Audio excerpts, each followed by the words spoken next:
पर आज हम बच्चों जैसा कि कक्षा 10 की अरिहंत प्रकाशन की बुक से प्रश्नावली 12.1 को हल कर रहे थे। ठीक है बच्चों, तो यहाँ पर 12.1 का आज हम सवाल नंबर 12 को हल करेंगे। ठीक है बच्चों, तो यहाँ पर सवाल नंबर 12 कह रहा है यदि घड़ी की छोटी तथा बड़ी सुई की लंबाई क्रमशः 8 सेंटीमीटर तथा 12 सेंटीमीटर हो तो कह रहा सुई की नोकों द्वारा 2 दिन अर्थात 48 घंटे में चली गई दूरियों का योगफल ज्ञात कीजिए। ठीक है बच्चों, तो यहाँ पर हमने देखिए यहाँ पर हमको छोटी सुई द्वारा चली गई दूरी 48 घंटे में और बड़ी सुई द्वारा चली गई दूरी 48 घंटे में, इन दोनों का हमको क्या निकालना है, योगफल निकालना है। ठीक है बच्चों, तो यहाँ पर हमने एक घड़ी बना ली है, तो घड़ी में हमने क्या किया है कि यहाँ पर देखिए बड़ी सुई भी 12 पर है और यहाँ पर एक छोटी सुई है वो भी क्या है 12 के मतलब 12 पर है। ठीक है बच्चों, तो यहाँ पर छोटी सुई यहाँ पर घंटे वाली सुई होगी और जो बड़ी सुई होती है वो काहे की होती है, मिनट की सुई होती है। ठीक है बच्चों, तो यहाँ पर देखिए ये जो सुइयां हैं यहाँ पर एक घड़ी हमने किसके प्रकार की है, वृत्ताकार है। ठीक है बच्चों,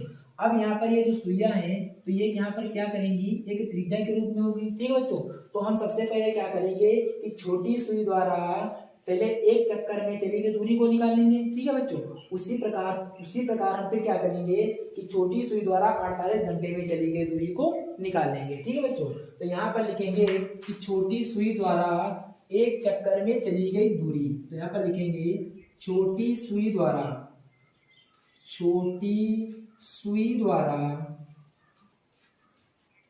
एक चक्कर में चली गई दूरी, एक चक्कर में चली गई दूरी, चली गई ये बच्चों जो दूरी होगी ये क्या होगी, इस घड़ी के परिधि के क्या होगी, बराबर होगी।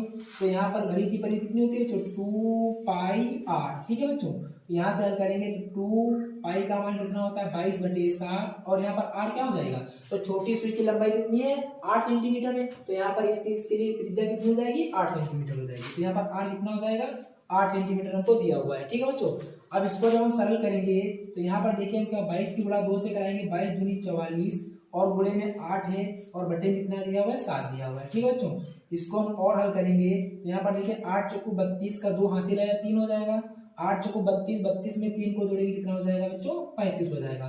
तो 352/7 सेंटीमीटर ये क्या हो जाएगा बच्चों कि छोटी सुई द्वारा एक चक्कर में चली गई दूरी हो जाएगी। ठीक है बच्चों, अब यहाँ पर हम देखिए इसी प्रकार अब हम क्या करेंगे कि एक चक्कर में देखिए यहाँ पर 352/7 सेंटीमीटर की दूरी तय करती है, तो यहाँ पर हम इसी प्रकार 48 घंटे में चली गई दूरी को निकालेंगे। ठीक है बच्चों, तो यहाँ पर देखिए जो छोटी वाली सुई है वो एक चक्कर में कितने घंटे लग रहे हैं, 12 घंटे लग रहे हैं।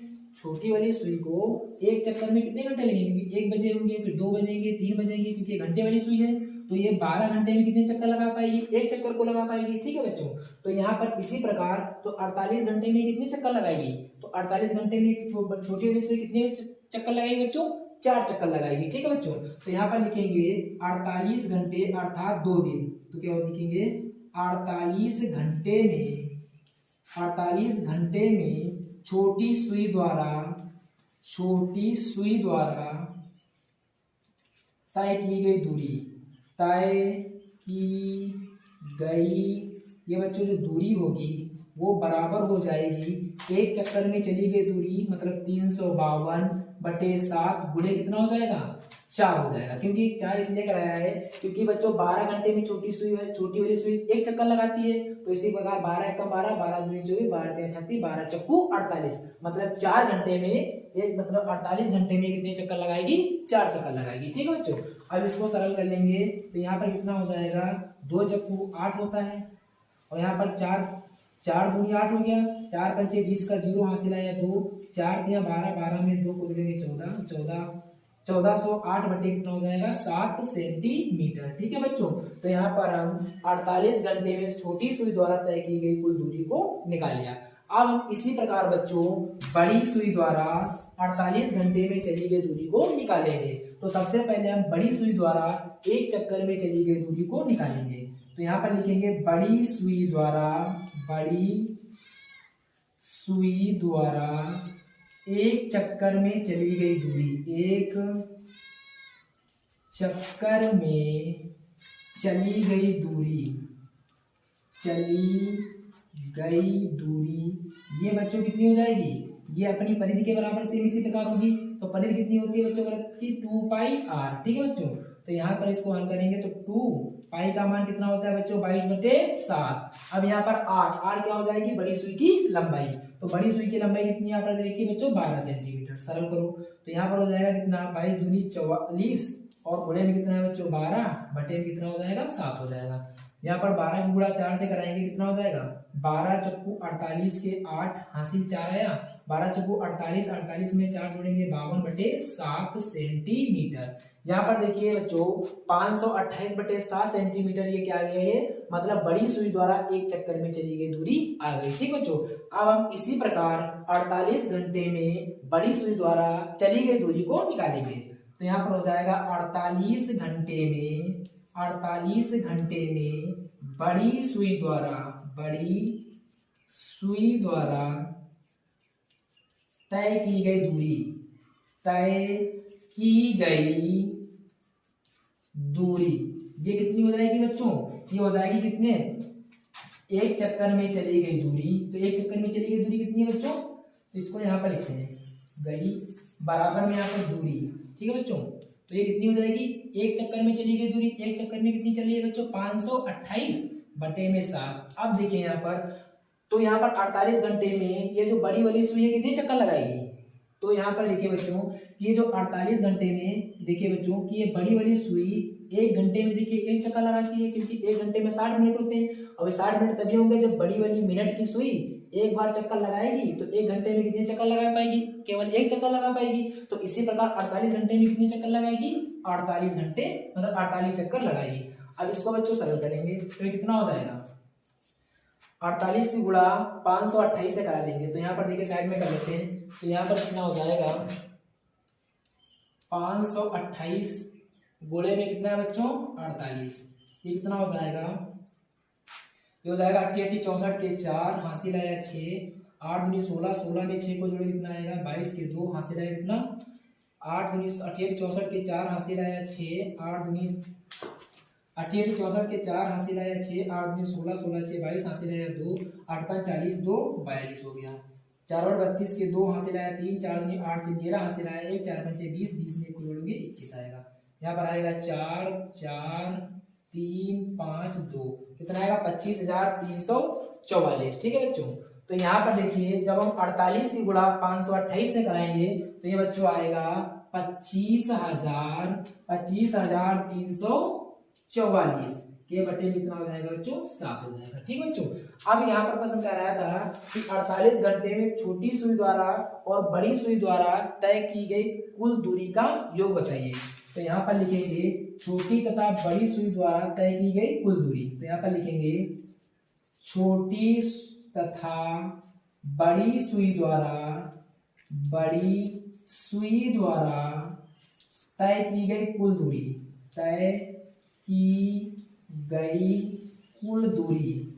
कुल दूरी। अब इसमें हम क्या कर देंगे बच्चों, दोनों दूरियों को आपस में जोड़ देंगे।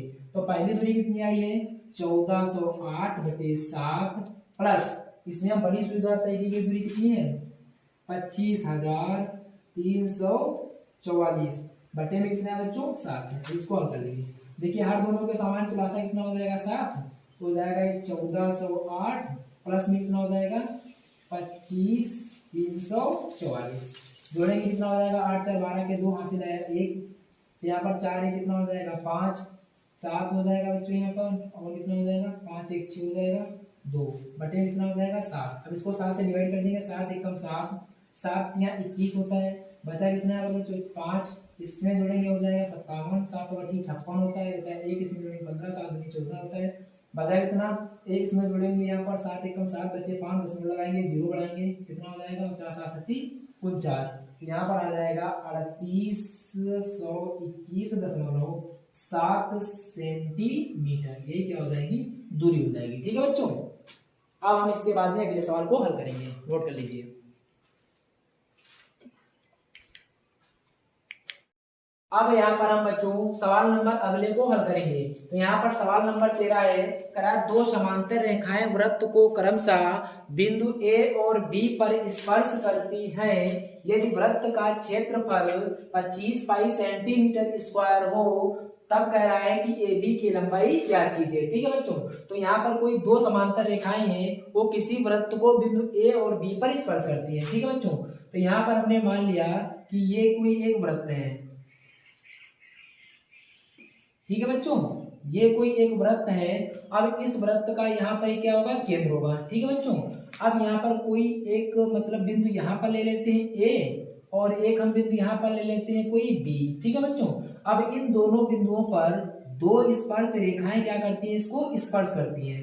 तो यहाँ पर बिंदु ए से एक स्पर्श रेखा ये हो गई, और यहाँ पर एक बिंदु बी से स्पर्श रेखा ये हो गई। ठीक है बच्चों, अब कह रहा है कि बिंदु ए से बी तक की ये टोटल दूरी है, ये कितनी होगी। ठीक है बच्चों, तो यहाँ पर और सवाल में दे रखा है कि ये जो वृत्त का क्षेत्रफल है वो दिया हुआ है 25 सेंटीमीटर स्क्वायर। ठीक है बच्चों, तो यहाँ पर देखिए जो वृत्त का क्षेत्रफल है, वृत्त का क्षेत्रफल ये बराबर में किसके दे रखा है बच्चों, 25 पाई सेंटीमीटर स्क्वायर के। ठीक है बच्चों, अब हमको यहाँ पर देखिए ए बी की लंबाई ज्ञात करना है। ठीक बच्चों, तो हम क्या करेंगे, यहाँ पर देखिए वृत्त का क्षेत्रफल दिया हुआ है, तो हम वृत्त के क्षेत्रफल से हम क्या निकालेंगे, वृत्त की त्रिज्या। ठीक है बच्चों, तो जो ये वृत्त की त्रिज्या होगी यहाँ से यहाँ तक की होगी। ठीक है बच्चों, तो यहाँ पर वृत्त की त्रिज्या अगर हमको मिल जाएगी, तो हम अगर वृत्त की त्रिज्या को यहाँ पर हम क्या कर दें, 2 गुना कर देंगे। तो यहाँ पर देखिए वृत्त की त्रिज्या को अगर हम 2 गुना कर देंगे, तो यहाँ पर हमको ए बी की लंबाई मिल जाएगी। ठीक है बच्चों, तो यहाँ पर देखिए वृत्त का जो क्षेत्रफल होता है वो कितना होता है, पाई आर स्क्वायर। ये बराबर में दिया हुआ है बच्चों 25 पाई के। पाई से पाई क्या हो जाएगा, कैंसिल। तो आर स्क्वायर बराबर दिया हुआ है 25, तो आर बराबर यहाँ से देखिए स्क्वायर को हटाएंगे तो उधर वाली संख्या पर अंडर रूट होगा, तो आर बराबर अंडर रूट 25 होगा। अंडर रूट 25 किसका मान होता है, 5 का मान होता है। तो ये जो बच्चों वृत्त की त्रिज्या होगी वो कितनी आ गई, 5 सेंटीमीटर हो जाएगी। ठीक है, अब यहाँ पर हमको ए बी की लंबाई याद करना है, तो यहाँ से यहाँ तक देखिए कितना आ गया, 5 आ गया। ठीक है, तो ये भी कितना होगा, 5 होगा। ठीक है, तो यहाँ पर ए बी की जो लंबाई होगी, ए बी की जो लंबाई होगी वो 5 और 5 कितनी हो जाएगी, 10 सेंटीमीटर हो जाएगी। ठीक है बच्चों, तो यहाँ पर हो जाएगा ए बी की लंबाई, ए बी की लंबाई ये बराबर में हो जाएगी बच्चों 5।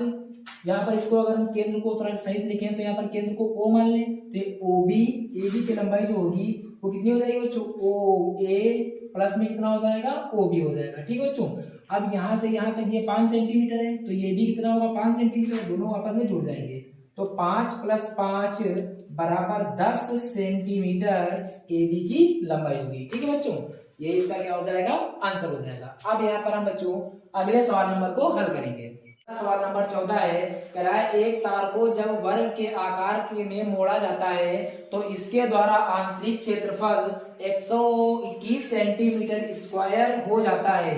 यदि इसी तार को वृत्त के आकार में मोड़ा जाए तो इसका क्षेत्रफल क्या होगा। ठीक है बच्चों, तो यहाँ पर देखिए एक तार है। ठीक है बच्चों, उस तार को सबसे पहले क्या किया जाता है, एक वर्ग के आकार में मोड़ा जाता है। तो मान लिया कोई एक तार है और हमने उस तार को वर्ग के आकार में हमने कुछ इस प्रकार से क्या कर दिया, मोड़ दिया। ठीक है बच्चों, एक तार था, उस तार को हमने क्या किया बच्चों, इसको वर्ग के आकार में क्या कर दिया, मोड़ दिया। अब कह रहा है सवाल, जब इसको वर्ग के आकार में मोड़ा जाता है तो इसके आंतरिक क्षेत्रफल 121 सेंटीमीटर स्क्वायर हो जाता है। ठीक है बच्चों, यहाँ पर देखिए हमने इसको वर्ग है तो वर्ग की भुजा को मान लेते हैं कितना, ए मान लेते हैं। ठीक है बच्चों, तो यहाँ पर देखिए वर्ग का क्षेत्रफल दिया हुआ है, वर्ग का क्षेत्रफल दिया है वो बराबर में दिया हुआ है 121 सेंटीमीटर स्क्वायर। ठीक है बच्चों, अब यहाँ पर जो वर्ग का क्षेत्रफल होता है वो भुजा का क्या होता है, स्क्वायर होता है। तो वर्ग का क्षेत्रफल जो होता है वो भुजा का क्या होता है, स्क्वायर होता है। ये बराबर में किसके, 121 सेंटीमीटर के हैं। तो यहाँ पर भुजा को कितना हमने माना है, ए माना है। तो यहाँ पर लिखेंगे ए का स्क्वायर बराबर 121, स्क्वायर को हटाएंगे तो उधर रूट से लगेगा, तो ए बराबर हो जाएगा अंडर रूट 121। तो ए बराबर ये 121 किसका वर्गमूल होता है, 11 का होता है। तो यहाँ पर ये मतलब वर्ग की जो भुजा आ गई वो कितनी आ गई बच्चों, 11 सेंटीमीटर आ गई। ठीक है बच्चों, अब हमको क्या करना है, वर्ग की अगर हमको एक भुजा आ गई 11 सेंटीमीटर, तो ये भुजा 11 होगी, ये भुजा 11 होगी, ये भी भुजा 11 होगी और ये भी भुजा 11 होगी। तो यहाँ पर अगर हम वर्ग का परिमाप निकाल लें तो हमको तार की कुल लंबाई का मान पता हो जाएगा। ठीक है बच्चों, तो यहाँ पर निकालेंगे वर्ग का परिमाप, वर्ग का परिमाप। तो ये जो बच्चों वर्ग का परिमाप होता है वो होता है 4 गुणे भुजा, भुजा हमने कितनी मानी, ए मानी। ठीक है बच्चों, यहाँ पर परिमाप का मतलब होता है चारों ओर की लंबाई। ठीक है बच्चों, तो इसके चारों ओर की लंबाई कितनी हो जाएगी, ए बी है और ए बी है और ए बी है, तो यहाँ पर टोटल 4 ए हो जाएंगे, तो 4 ए लिख दिया। ठीक है बच्चों, तो यहाँ पर इसको जब सरल करेंगे तो 4 गुणे ए का मान कितना है बच्चों, 11 है, तो 11 चक्कू 44 सेंटीमीटर तार की ये क्या है, कुल लंबाई है। ठीक है बच्चों, अब सवाल क्या कह रहा है कि जब इसी तार को एक वृत्त के आकार में मोड़ा जाता है, अब इसी तार को क्या किया है, वृत्त के आकार में क्या कर दिया है, मोड़ दिया है। ठीक है बच्चों, तो ये मान लो वृत्त तार था, अब इसी तार को हमने क्या कर दिया, वृत्त के आकार में मोड़ दिया। ठीक है बच्चों, तो ये जो, तो हम कह सकते हैं कि ये जो वर्ग का परिमाप होगा वो वृत्त की परिधि के क्या होगा, परिमाप के बराबर होगा, क्योंकि तार की कुल लंबाई है कितनी, 44 सेंटीमीटर। ठीक है बच्चों, तो इसकी ये जो परिधि है ये कितनी लंबी है, ये भी 44 सेंटीमीटर लंबी होगी। ठीक है बच्चों, तो हम कह सकते हैं यहाँ पर कि ये जो वर्ग का परिमाप होगा वो वृत्त की परिधि के क्या होगा, बराबर होगा। तो यहाँ पर लिखेंगे वृत्त की परिधि, ये जो बच्चों वृत्त की परिधि होती है ये बराबर किसके हो जाएगी, वर्ग के परिमाप के क्या होगी, बराबर होगी, वर्ग का परिमाप। ठीक है बच्चों, तो यहाँ पर देखिए ये वृत्त की परिधि होती है बच्चों 2 पाई r, ये बराबर हो जाएगी वर्ग का परिमाप। वर्ग का परिमाप बच्चों कितना आया है, 44 सेंटीमीटर है। ठीक है बच्चों, यहाँ पर से हम त्रिज्या निकालेंगे वृत्त की, तो यहाँ पर देखेंगे 2 पाई का मान होता है बच्चों 22/7 गुणे r को रहने देंगे, बराबर में कितना है, 44। ठीक है बच्चों, देखिए 22 एक कम 22 होता है, 22 दूनी 44 होगा, 2 एक कम 2, 2 एक कम 2 कैंसिल हो जाएगा, तो r बटे यहाँ पर 7 बचा, बराबर उधर सब कैंसिल हो गया, तो 1 बचेगा, इसके बटे हम 1 मानेंगे, तो r की गुणा 1 से कराओगे, r एक कम r, तो 7 एक कम 7, तो यहाँ पर वृत्त की जो बच्चों त्रिज्या आ गई वो कितनी आ गई, 7 सेंटीमीटर आ गई। ठीक है बच्चों, अब हमको यहाँ पर क्या निकालना है, यहाँ पर अब बच्चों हमको वृत्त का क्या निकालना है, क्षेत्रफल निकालना है। तो वृत्त की त्रिज्या पता है, वृत्त का क्षेत्रफल का फार्मूला लगा देंगे, तो यहाँ पर हो जाएगा वृत्त का क्षेत्रफल, वृत्त का क्षेत्रफल कितना होता है बच्चों, पाई r स्क्वायर। ठीक है बच्चों, तो ये जो वृत्त की त्रिज्या है 7 सेंटीमीटर है, इसका मतलब यहाँ से लेकर के यहाँ तक ये कितना आ गया, 7 सेंटीमीटर आ गया। ठीक है बच्चों, तो यहाँ पर वृत्त का क्षेत्रफल कितना होता है, पाई r स्क्वायर, पाई का मान होता है बच्चों 22/7 और r का मान कितना आया, 7 आया, तो 7 का कितना हो जाएगा, स्क्वायर हो जाएगा। इसको सरल करेंगे तो हो जाएगा 22/7, ये स्क्वायर लगा तो इसको 7 गुणे 7 दो बार ले सकते हैं, क्योंकि स्क्वायर लगा तो ये 7 से 7 क्या हो जाएगा, कैंसिल। 22 की गुणा जब 7 से कराओगे तो 22 7 कितना होता है, 154 सेंटीमीटर स्क्वायर, यही इसका क्या हो जाएगा, आंसर हो जाएगा। ठीक है बच्चों, तो यहाँ पर हमने प्रश्नावली 12.1 के सभी सवाल को हल कर लिया है। ठीक है बच्चों, अब हम इसके बाद एक अगले नए वीडियो में हम प्रश्नावली 12 पॉइंट को हल करेंगे। ठीक है बच्चों, अगर वीडियो पसंद आया हो तो हमारे वीडियो को लाइक और शेयर अवश्य करें। जय हिंद, जय भारत।